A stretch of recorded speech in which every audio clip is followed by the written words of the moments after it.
mana shu drabilka. O'sha drabilka. Ana guruhlarni biz o'zimiz yasab nima qilganmiz.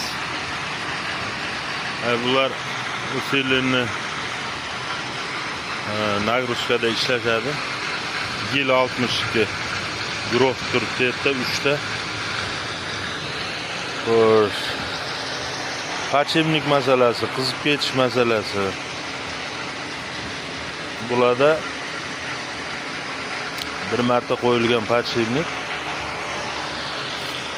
eng kami 1 yil ishlash kerak. Eng ko'p ishlagani bo'lgan o'sha bizning anaqamiz bo'yicha, rezultatimiz bo'yicha 7 yil almashmasdan ishlagani bo'lgan.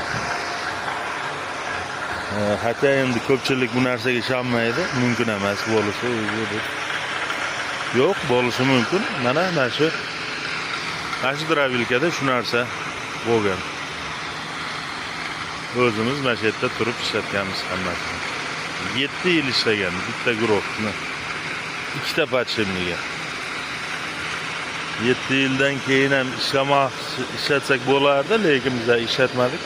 Uni yangilab almashtirib oldik. Baribir texnik vyrabotka degan narsalar bor, o'sha narsa endi nima deydi, konstruksiyani buzib yuborishi mumkin, dalcha ishlayversa.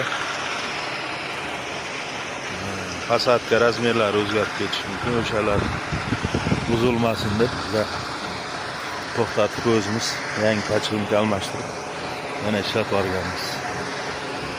Hozircha shu.